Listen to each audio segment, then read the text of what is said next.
Well, as Women's History Month comes to a close, we honor a group of individuals who are shattering ceilings and stereotypes in what many consider male-dominated industries. Lisa Evers introduces us to these extraordinary women from all walks of life in this week's episode of Street Soldiers.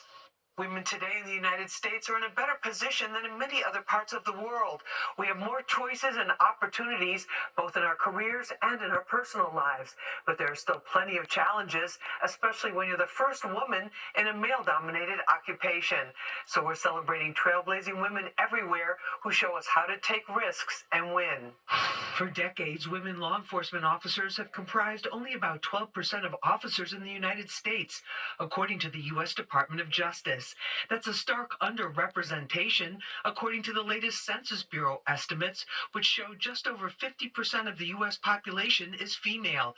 NYPD First Deputy Commissioner Tanya Kinsella is a trailblazer as the number 2 leader in the department, second only to Police Commissioner Edward Caban.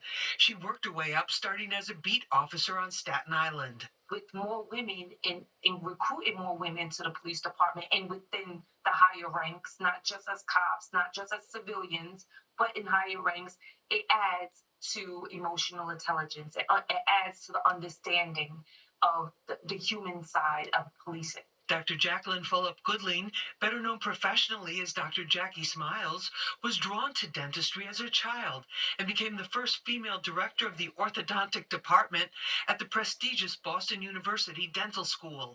She has private practices in New York and Florida. At her main office in Midtown, there's an all-female staff. They all work hard, so Dr. Jackie makes it fun at holiday time. While she makes it look glamorous and easy, she admits there's a lot more to it.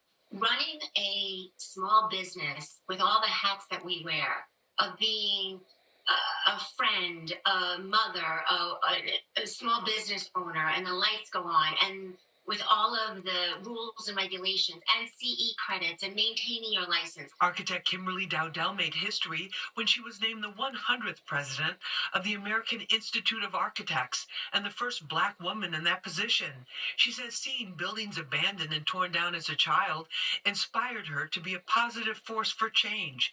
Dowdell believes that buildings can do more than just serve their physical purpose. I wanted to help people. And I felt like being an architect would help me to be supportive of my community and kind of healing not just the buildings, but the people that, are impacted by the buildings. Dowdell says it took years of hard work to reach her goal, but she stayed the course. Set your sights on the end goal. It is a long and winding road. It's certainly not easy, but it's so worth it. We had a great conversation with these amazing trailblazing women. I hope you'll join us for our next episode of Street Soldiers, Friday night, right after the 10 o'clock news. I'm Lisa Evers, Fox 5 News. Sounds like